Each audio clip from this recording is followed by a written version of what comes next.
And we are live for a new episode of the Electrek Podcast. I'm Fred Lambert, your host, and I'm joined by Seth Winchild, live from New York. How you doing, Seth? I'm good. All right. We're going to jump right into the news of the week. But as usual, you can ask us questions in the live comments on YouTube, and we're going to get to it toward the end of the show. Let's start with literally the biggest news of the week for us was the Cybertruck comments from Cindy Monroe, sorry. Yeah, it's about the production of the Cybertruck, of the Tesla Cybertruck. So Monroe, if you don't know him, is a sort of a manufacturing expert, especially lean manufacturing expert in the auto industry. And in the last 2 years, he's been associated with Tesla a lot due to his breakdown of the Model 3. And he has kind of a strange reputation in the Tesla community, I feel like, because at first everyone hated him in the Tesla community because he had like extremely negative comments about Tesla. And that was after his first breakdown of the Model 3. And then he started to soften up his comments as time grew by. And he was trying to sell his report from the breakdown of Model 3. And he was selling that, I want to say like in tens of thousands of dollars. He was saying that maybe report, even more, hundreds of thousands. I thought hundreds of thousands. That sounds insane to me, but you might be right. I mean, so basically, it's for manufacturers that don't want to buy a thing and don't want to do the breakdown themselves. Yeah, right. Yeah, and he was trying to stay in the news basically to sell that report. So I felt we didn't report too much on him at first because we felt like he was really like clickbaiting people into promoting his report. But in the Tesla community, they started to like him a lot because at the end, what he found out was attracting the most people. It was telling like how great the car was based on his breakdown. So that was a smart move from him.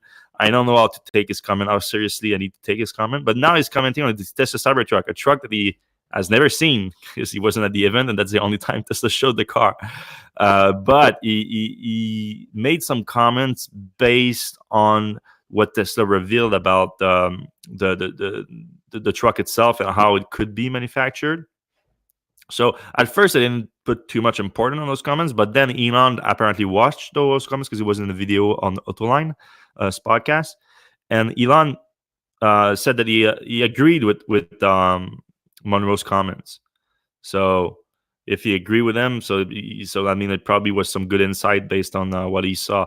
And what he's saying, basically, in short, is that he sees a good potential for greatly reducing the cost of the capital expenditure to bring the vehicle to production due to the fact that they are building it on an exoskeleton and combining the actual platform with the body of the car. So there's like no stamping of body panels. Everything is part of the structural integrity of the car. And also, since it's stainless steel, it's not going to be painted. Though apparently they're going to be able to make different colors, but they have to treat the stainless steel differently for different colors, I guess, is the process. Yeah, I think it's like anodized aluminum, like those old iPods, where you can kind of treat the finish with a... You cook them, basically, right? Yep. Yeah. So that process apparently could be a lot cheaper to do if it's done in scale than a paint shop, which of course a paint shop is not only expensive to make, but also it's hard to do right. Like, you know, how many times we heard, especially in Tesla's early days, that the paint, there was a lot of paint issues. So you save that right away. So he threw out some numbers out there, but like I'm not exactly sure like how to trust his numbers. Like they seem like kind of like up in the air.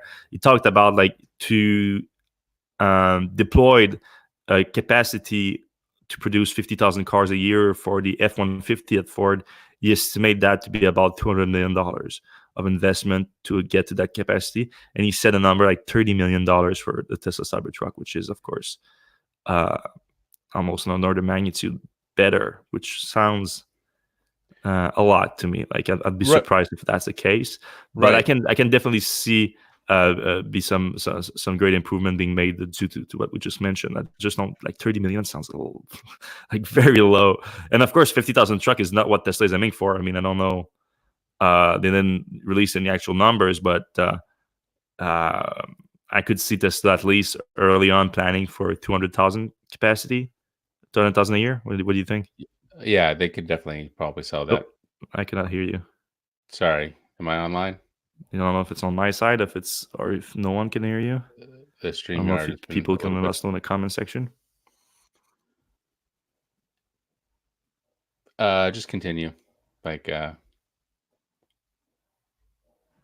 what is going on? I could hear you just a second ago. testing 1 2. On your side, can you hear me? Oh, you can hear me. I cannot hear you. Just go. All right. I keep going, and I don't know if anybody else can hear you. So people can hear you on the audio version of the podcast after because it's being recorded separately. But unfortunately, on the live version, we hear you. We can hear you. Oh, all right. People can hear you. Wow. So you're gonna have to read my just lips. Me.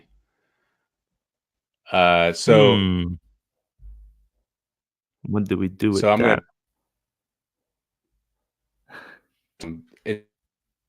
Else is I don't know because now it's so much less expensive. Can you hear me now? Let me see here. It's just strange that nobody else is using this technology if it's an order of magnitude cheaper to bring cars to market. Like, why is Tesla the first to do it? It's the software we're using right now. It's not working very well. SteamYard is All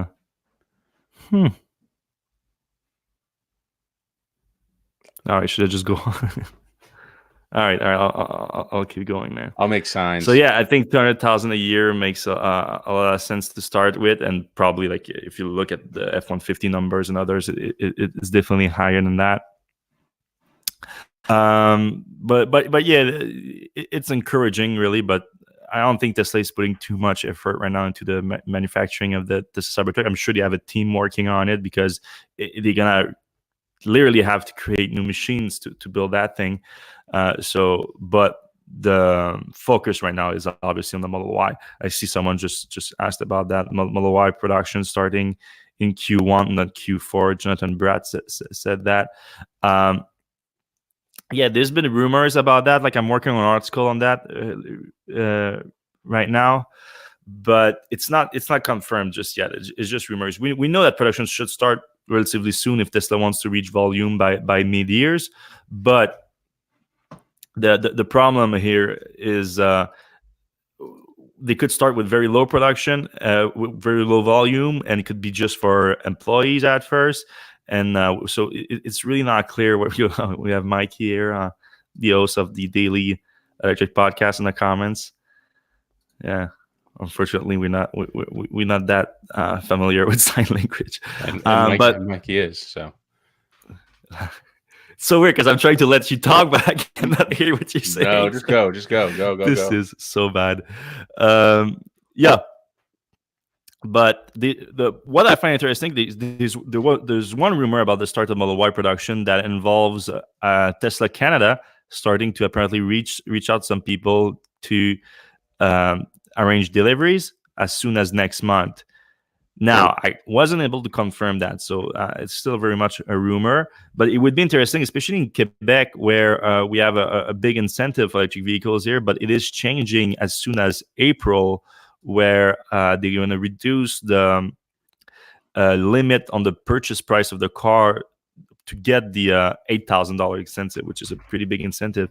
And the Model Y would fall on over that limit as soon as April. So Tesla basically has only in a few months now to deliver Model Y in Quebec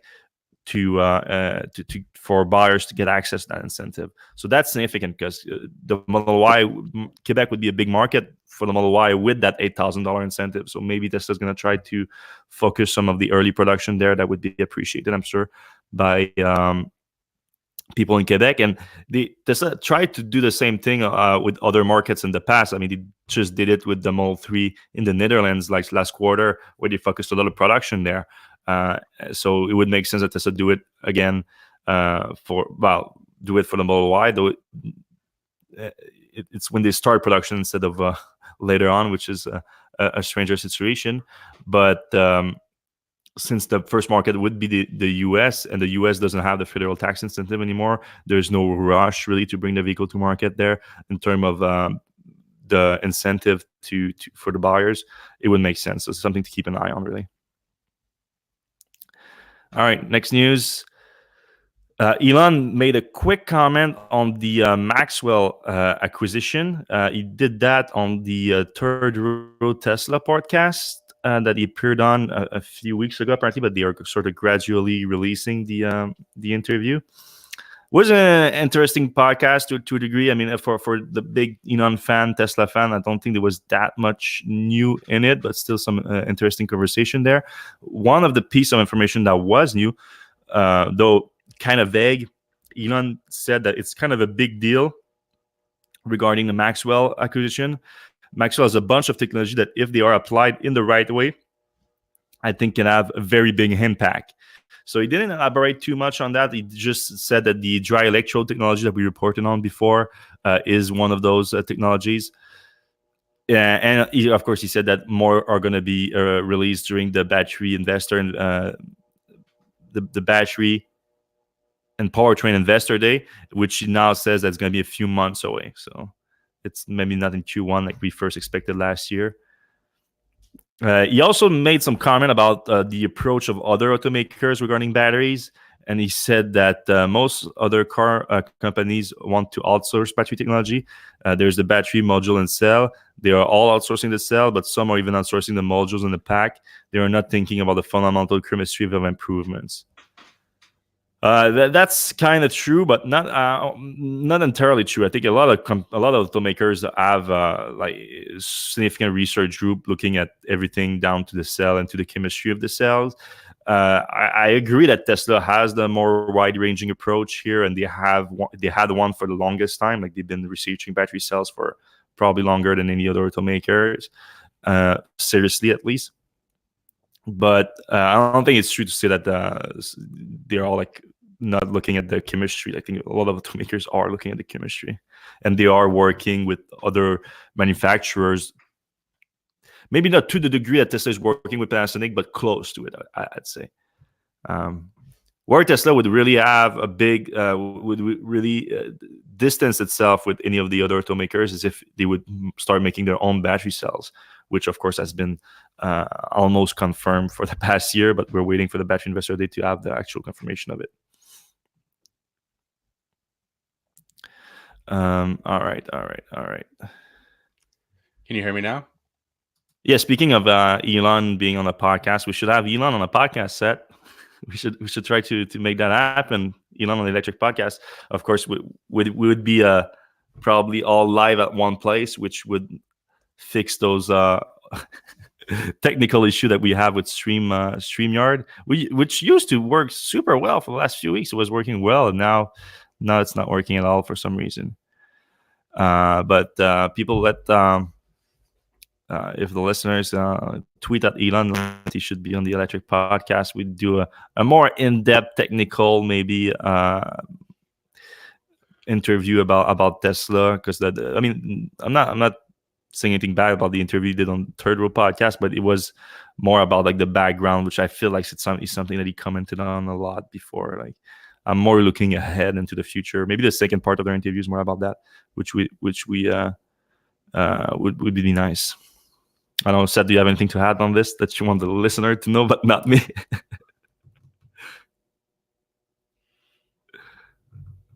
I'm going to kick it back to Fred. You want me to talk? I just you lagged for a second, so I couldn't even see you. So I don't know. So next piece of information. Donald Trump made a rare comment about Elon and Tesla, saying that Elon is a genius. But what caught our attention more is he talked about Tesla building a very big plant in the U.S. So we looked a bit about what he was talking about here, like making sure, like, this is this news? Because he said that he just talked to Elon recently. So did Elon said something to him that we don't know about? What is he talking about? So my first impression of it is like it's probably nothing. I mean, I know some people like he's very polarizing, Donald Trump. Some people love him, some people hate him. I don't have any strong feeling about him, but what I do know is that sometimes he says things that aren't true for sure. And I mean, just in the same comments that he did just about Elon, he also said something about like he talked about Thomas Edison as in the present tense, and we should protect him or something. And like, hey, a bit too late about protecting Thomas Edison, but anyway. So I wouldn't take his comment too seriously. However, Elon did talk about opening another big plant in the U.S. He talked about he specifically talked about a tri-state area as a good place for a second Tesla factory in the U.S. He talked about the Fremont factory, of course, reaching in capacity now that the Model Y is being produced there. You cannot have any other vehicle program, I think, in Fremont. So people have been talking, where is the Tesla Roadster going to be built? Where is the Tesla Semi going to be built? Now, where is the Tesla Cybertruck going to be built? So it's either like they make it work at Gigafactory 1 in Nevada, or they find someplace else. And most likely it's going to be in the US, because especially the Cybertruck and the Tesla Semi, the market first is going to definitely be in the US. So yeah, it's definitely a possibility. But at the same time, Trump might have been talking about the Gigafactory 1 that's being built, that is a giant factory or something. So he might have been talking about that. Or he also briefly mentioned SpaceX during the whole thing too. So maybe he was talking about SpaceX building a big factory, which also the case for the Starship that they're building. That's going to require also technically a giant factory. So it's a giant product. My headphones are connected. Thank you for asking, but we've been having some issue with the software. I think it's a software thing. They keep shifting. Where is the sound coming from? I can really modify weird. them again here. Speaker. While Fred's doing that, they switched it again. Oh, they give me a 1-2 testing for us. Testing 1 2. No, Testing. no, okay, no. It's I thought it was the software here, but no, it's definitely the software. But if I do a test. Testing 1 2. Testing 1 2. No, it's not working. Sorry, guys. My comments on Trump is that theoretically he could have heard about a new factory being built, and of course, he regurgitates things very strangely. That's kind of why it's a story, but frankly, like that could have meant anything. So I tried to put on my speaker now, Seth. If maybe it's working. How's that? Can you hear me? No, not working either. But it's weird because the audience at home can hear me. Never mind. All right. Let's move on to the next news,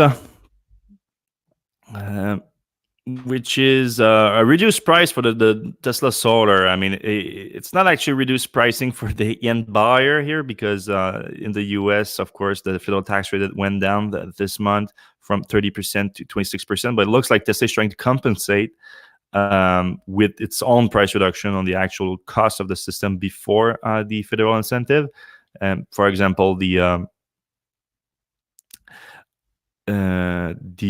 biggest option, which is a 15.2 kilowatt 15.2 kilowatt home solar option, went from $39,000 to $37,500, which is a good drop from Tesla's perspective. Like, it's a decent reduction in price, but at the end of the day, for the customer after incentive, it's actually a little bit more expensive, $27,750 versus before $27,265, but still pretty close. I mean, they're keeping the price relatively the same for their system despite the drop. So the drop is now that it started. I mean, the federal incentive was at 30% for years. I don't know how long, but it was for a long time.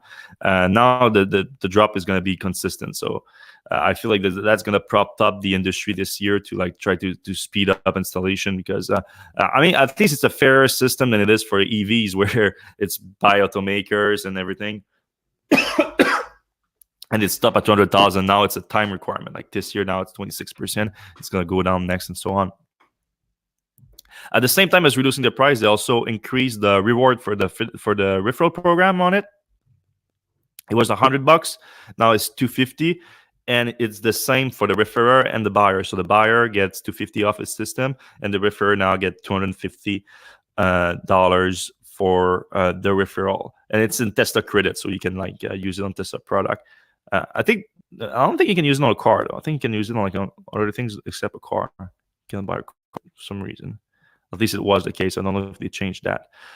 So if you do want a Tesla solar system, again, that's not the solar roof. It's just for the solar panels. You can use our codes. Mine is Frederick 5610, and Seth, if he knows it by heart, could say it now, but I wouldn't hear it. Seth 8185. You good? Yep. All right. So yeah, I mean, Tesla has the goal to increase the installation of solar for a while now. They did last year. It was one of the goals for the end of the year for Elon. We are kind of curious where they are at. The quarter before that, which was Q3 2019, was the first quarter where Tesla increased production quarter to quarter, increased deployment of solar quarter to quarter since the acquisition of SolarCity. They've been just going down since the acquisition. Now they had a little bump up, but they are nowhere near where they were in terms of installation every quarter before the SolarCity acquisition. So we're kind of curious to see what it is like in Q4, especially ahead of the first drop in the federal tax incentive. So it would be interesting to see in the earnings next week that and solar installation. But I think what they're going to focus on is not necessarily the deployment last quarter, but the rate of deployment toward the 8th of the year, because that's what Elon was looking to increase the rate of deployment, which tells you like if they can maintain that through Q1, then that gives you exactly what they're going to deploy going forward. Excuse me, I have something in mind. Trouble something. Oh yeah, the claims on unintended acceleration for Tesla. So we talked about that last week when it just came out. It came out just before the podcast or something. That NHTSA is looking into a petition that was started about 127 claims of unintended acceleration in Tesla.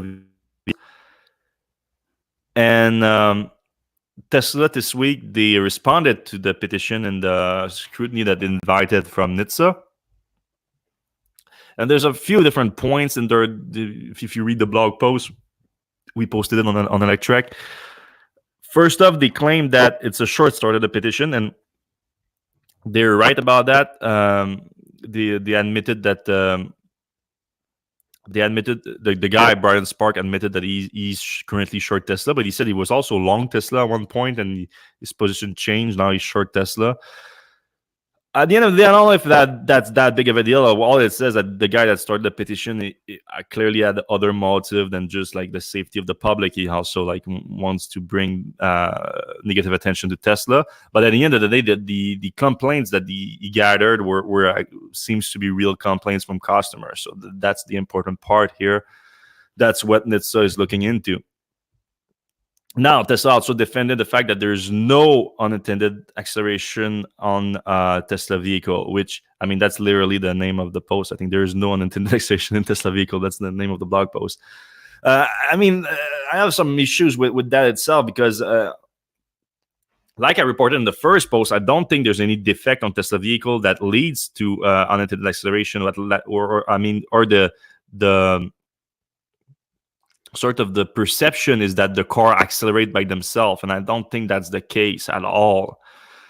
But that doesn't mean that it's not an unintended acceleration at all. The 127 customers that were at the accident, I do believe then that they didn't intend to accelerate. They didn't want to crash their car. They unintentionally accelerated due to what we call a pedal misplacement, using the wrong pedal, which is not exactly rare. And with a Tesla vehicle like Teslas, which are, of course, a lot quicker off the start, it's less forgiving to have to press the wrong pedal. I mean, the best example is that you look at where those incidents happen, and it's mostly in parking lot where people are switching from the accelerator pedal to the brakes and so forth. They're like pulling forward, pulling backward, doing a several point parking or something like that. That's when those things happen. So it always points to pedal misplacement. But I think Tesla sort of like went at it the wrong way. Like, yes, and then they explain how they're trying to prevent that, which is fair, which is a good thing. But I feel like they should be more open about the fact that pedal misplacement happens, and we're trying to limit that. But starting off the post by saying there's no unintended acceleration, I don't think that was the right thing, because there clearly are some unintended acceleration. They're just not caused by Tesla vehicle, but by some driver errors. And then some driver errors sometimes can happen due to reason that Tesla could prevent. Like, for example, some cars that were accused of having unintended acceleration, they found out that it was the floor mats that were sticking on the back of the pedal, so people would mistakenly press the wrong pedal, but they would, instead of letting go, they will the pedal will stay stuck, and then that's when the accident happened and things like that. So it's still important to listen to the customers on that front and making sure that there's not something that they're not seeing. Sorry. But in the case, I don't think that's happening. But it was interesting for Tesla to respond to that. So they did release their blog post this week about that. Next, that was a good news this week. Michigan, Tesla is now, well, at least they will be allowed to sell directly in Michigan as soon as the dismissal of their lawsuit against the state of Michigan is approved. So they came to an agreement with the state of Michigan, against which Tesla has been embroiled in some kind of legal situation for the last 4 years now, really, because they haven't been allowed to not only sell directly to customer in the state, which happened in other state for Tesla before, but in Michigan they didn't even allow them to service their car with service center there, which I think that was like mean spirited, really. Like, but because Tesla has thousands of owners in Michigan, and because it's not that big of a state, it's easy to go to another state and buy a car, but then servicing it is not as fun if you have to drive 100 miles to a service center. So we reported on that this week. The local media said that they reached an agreement with the state to settle a lawsuit, but then yesterday we got the actual joint motion for dismissal. So what is happening really is that the lawsuit is being dismissed, and they are both jointly filing a motion to dismiss it, both, I mean, the state and Tesla. And in that motion, they started clarifying what will make Tesla able to sell and service their car in the state. And what that is actually some clarification of loopholes. It's actually things that a lot of our readers suggested a bunch of times before, but it was never clear that Tesla could actually exploit the loopholes. Now the dismissal makes it clear, makes it into the official court records that Tesla can use those loopholes. For example, when it comes to servicing, Tesla will not be allowed to directly service the owners in Michigan, but they will be allowed if it's through a subsidiary. So Tesla is going to have to start a Tesla service subsidiary and own service center through that subsidiary, and through that they're going to be able to service cars. So it's clearly like just an official loophole.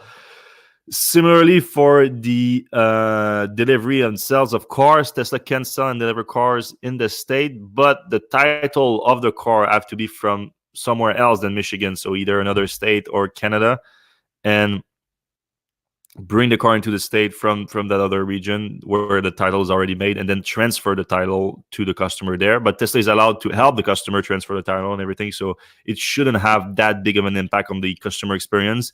It's just going to be more paperwork for Tesla, basically. Which, I mean, I don't know if Seth, you want to comment on that, but it's kind of a weird situation. Like the state has to put into writing, here's how you can go around our laws that are kind of stupid, so that like we don't have to change them and piss off all our contributors that are in the auto industry and the dealer car industry. Am I getting that right? Yeah, it's kind of bull. It's just so sad that Detroit or Michigan is in such a bad place, and frankly, like, it's kind of crappy that the other automakers are being such hard to work with on this. Like GM in particular seems to be going after Tesla in a bunch of states. Back to you. Back to me. All right. I'm sure what you said was very insightful and people appreciate it, but I couldn't hear it. Next news, GM Cruise unveiled a new car this week. All right, so GM brought me up to San Francisco on Tuesday to check that out. And it was the unveiling, really. At first, they didn't even tell us what it was. I was excited. I thought I was going to ride in their latest generation self-driving car and get to see where GM Cruise is at in terms of self-driving, which I was kind of excited about. Instead, they unveiled a self-driving electric car made for ride sharing. All right, what does that mean? It's called the Cruise Origin, by the way. They didn't reveal any spec about the car. I got excited for a second because they said, "Oh, it's built on a new GM electric platform," which we've been waiting for a while. Like GM is at the Bolt EV, and now they were talking about a new generation platform that was going to support new electric cars. And they confirmed that this is the first vehicle that used this platform, or they didn't want to release any spec for it. So we're gonna have to wait a few weeks for that, apparently. So not much on that front. Then I mean, of course, it's appealing. We're talking about non-electric, fully self-driving car that's going to be used on a ride-sharing system. Cruise is going to have like a Uber-like application, and those are going to be the cars that are going to power it. And we've talked about that forever. That's probably the future of transportation for most people. I still think that people are going to own some people are going to own cars, but it's like this model is likely going to be the cheapest model per mile for a lot of people. At the event, Cruise talked about like $5,000 cheaper than for the average car owner if you switch from owning a car to having a Cruise account. But that only works if you figure out self-driving, and they didn't claim to have figured it out just yet. They just unveiled the car. It was a hardware unveiling when we're talking about mostly a software problem, like which is having a self-driving vehicle. But they say they're close to it, and they say that by the time they can bring this thing to production, which they didn't release a production timeline, they said they're going to be able to make it work. So there's not much really to say about it other than all right, it's cool if they make the self-driving work, but for now it's not working. So I told them, like, show me a demo and I'm going to be much more excited about it, like if you can actually make it work. But the other thing, like with Cruise too, is that Cruise is geofence. Right now they are working in San Francisco. They are mapping San Francisco. They were trying to make it work in San Francisco, which is kind of a tough city to navigate to start with. So that's good on that front, meaning that it could be easier. Like if you go to Las Vegas, for example, which is pretty easy, like flat city to navigate around. But it still means that you need to adapt your system to every different environment. It's not like Tesla's approach, which is we just build a driver that's able to be released anywhere and drive anywhere. Though they haven't proven that either, so everything is up for grab right now. Mercedes-Benz and the EQS unveiling, sort of. I mean, they already unveiled the production, the concept, of it last year. Now they displayed the concept in LA with a pre-production prototype of the car, which is of course going to be their sedan EQ all-electric car. They have the EQC, which is the SUV. The EQS is going to be the sedan. And I mean, you look, we posted a gallery basically of all the pictures of it, see sort of the evolution between the concept version and the new pre-production version, which is obviously toned down versus the concept, which was looking extremely futuristic and everything. But looks pretty good. Looks like it's going to be like an S-Class model competitor, Model S competitor, of course, though we don't have much of the spec just yet. They only shared, again, the specs from the concept version, which is never exactly the same as the production version. So not really worth getting into it, really, like talking about 700 kilometers of range. But like, what does that mean, really? Like, we don't know until we have the production spec. Now, that's what's coming next year. What's already here this year is not in the US, though, but the EQC is being sold in Europe right now, being delivered in Europe. Was a report that came out of Germany earlier this week about Mercedes cutting in half their production target for the SUV because of a battery shortage, specifically about the battery cell shortage from LG Chem, which is something we heard about before, something like Audi also having some problem with the batteries supply. Now Mercedes is apparently having similar, talking about reducing to $25,000, 25,000 units. No, excuse me, 60,000 units to 30,000 units this year, the report said. And they said that they were originally aiming to make 25,000 units last year, and they only ended up making 7,000. And honestly, I don't know where those 7,000 units went, because the delivery numbers are not anywhere that in markets in Europe. So not even sure where those 7,000 went. Then Daimler sort of like denied the report, but not completely denied it. They said, no, we actually aiming for 50,000 cars this year. They didn't comment though on battery shortage or anything like that. However, a Daimler official, the men in charge of the work council there, which is of course like their sort of the unions that they have there, but they have like head of unions per automakers too. So the guy in charge of the Mercedes-Benz Worker Council, which his name is Michael Brecht, he said that one of the reasons why the company is struggling to meet demand right now to achieve production really is that Tesla brought Grumman, which of course that was like 3 years ago, not two years ago, that Tesla bought Grumman Engineering, and they say that Grumman Engineering was working with Mercedes-Benz to build a battery manufacturing production. And since Tesla forced Grumman to hand their contracts with other automakers in order to focus on Model 3 production, that affected Mercedes-Benz plan, and they are behind their battery production. So that's an interesting comment. I mean, I do believe him. The guy is, of course, like very knowledgeable, since like he works at Daimler and he is in the head of the workers' council. But it sort of contradicts the other report that came out earlier this week, because the other report was talking about LG Chem battery cell supply. And of course, here we're not talking about Grumman working with Mercedes to build battery cell. We're talking about them making battery pack, battery module production lines here, which is, of course, what Mercedes does when it comes to battery. They don't do battery cell, and I don't think they plan to before that either. Their subsidiary Accumotive, they are battery module and battery pack manufacturer, and that's who Grumman was working with, really. But it makes sense. It makes sense that Tesla handing the contract with Grumman, and Grumman probably making, like, from what we heard, from what Grumman was doing with Tesla, Grumman was basically building entire battery module and pack production lines for Tesla. So they were likely doing the same for Mercedes, and now they like not doing that anymore. So like Daimler has to find another manufacturer or build them themselves, and that they don't turn on the 25 cents there. They takes a while. It's like a big ship to turn around when they change strategy and everything. So be interesting. Katie Wood from ARK Invest had an interesting comment on it. She compared Tesla's acquisition of Grumman to Amazon's acquisition of Kiva Robotics. And for those who don't know, Kiva Robotics are the company that made the robots that are in Amazon's warehouses, where they do all the self-driving around the warehouses and place all the different products everywhere to make it easier for people to grab them and ship orders quickly. So that was kind of the company that automated Amazon's core business, which is, of course, logistics, and made it more efficient. And Tesla, Grumman is doing the same for Tesla's core business, which is apparently manufacturing. That's what Elon has been saying for a while now, that Tesla is becoming a manufacturing company, and that's the core business. And the manufacturing is the product itself, that's just creating other products. So I thought that was an interesting comment from Wood here, worth sharing.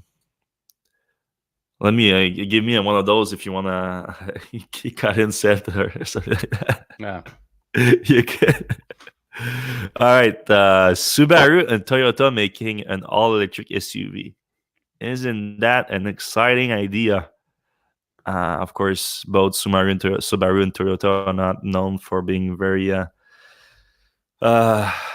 exciting in the EV space, and that's not that exciting of a news either, because they're talking about 2025 here doing that. They didn't release any spec or anything like that, and of course the spec wouldn't be worth anything if you're talking about a car that's 5 years away anyway. Like in 5 years, we have no idea what the specs on EV going to look like, but I assume it's going to be a great improvement. They did release some kind of I assume it's a clay model or something like that. We posted a picture on Electrek if you want to check it out. It looks cool, but it looks very concept like, and I don't expect the actual car to be anything like that. I mean, Toyota. When we talked about Toyota, and is Subaru, I think, partly owned by Toyota now. I know that like they have like a lot of partnership with a lot of different companies.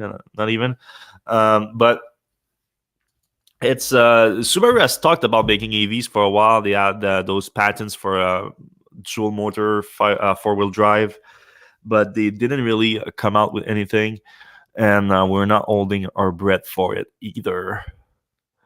And Toyota, of course, has been doing like weird things. Yeah, go ahead, Seth. All right, so I have one comment on the design of this thing. Fred says it looks futuristic. I think it's going to be the last car that Subaru ever makes, because, man, it's just not. Even the concept is ugly. And in 2025, everybody will have switched over to EVs. Tesla will have have gone another 5 years into development at their crazy rapid pace, and then they've got the Aztec here. So I'm not holding out hope for Subaru. Back to me. Well, that's pretty much it for the news this week that we want to discuss. I mean, I see a few. The comments just disappear on my state. I think the SteamYard, we need to find an alternative, because it was working super well, but today not working great at all. I don't know. Can you see the comment on SteamYard, Seth, and bring them up on the screen, and I can read it when they are on the screen, because right now I cannot see them at all. Elon gives too much fake news. All right, we discussed that with Jonathan Brad about the Model Y coming. So that would be here by the end of 2020. No, that's you're going a little bit too fast for me now. What was the last one? Cybertruck will be here by the end of 2020. That's I think impossible. Straight up impossible. Not 2022. No, this one I don't believe at all. All right, so okay, weekend here. Let's we apologize for that. That's on our hand. Model 3 has been around for 3 years. Yeah, pretty much. And they started like slow delivery 2017. Model Y hit or miss EPS for Q4 2019. What do you guys think? I haven't. What's the actual consensus for the EPS? What's the Tesla EPS Q4 consensus? Let me see. I can see real quick, unless you guys can share it in the comments, but I can get it pretty quick. Last quarter, Q4 2019. Sorry about that. Oh. I'm surprised you don't have that on quick dial there, Fred. All right, I'll have it quick. Let's throw it up real quick, but I for sure they're going to be profitable for the quarter with that kind of increase in deliveries. Now, I mean, it depends on how high are the expectation in terms of a hit or miss. But I would assume that Wall Street is being a bit conservative, and that they are likely going to beat the earnings, in my opinion. We could have called each other on the phone.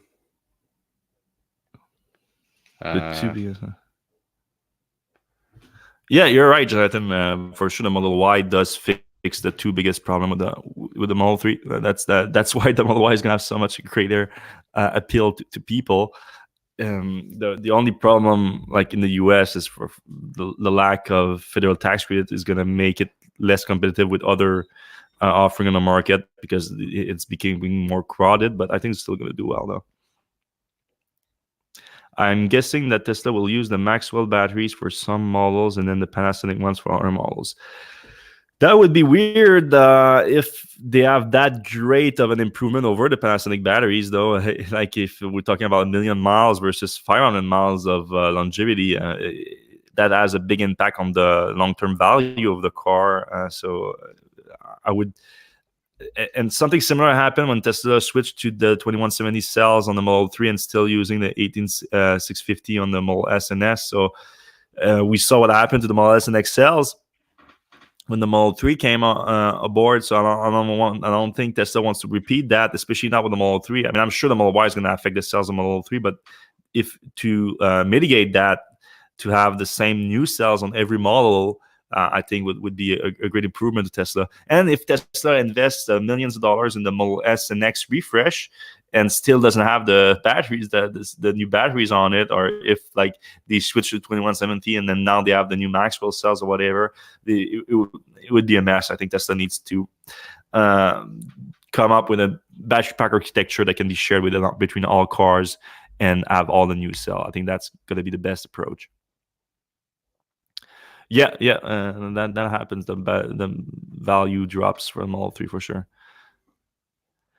The FSD enable have more value as future taxis. Yeah, that's what Elon's comment about. What did he say? Like accrued, like it has it's not a depreciating asset anymore. It's not the asset gain in value, but you need to prove it. It needs to work. We're not there yet. That's same.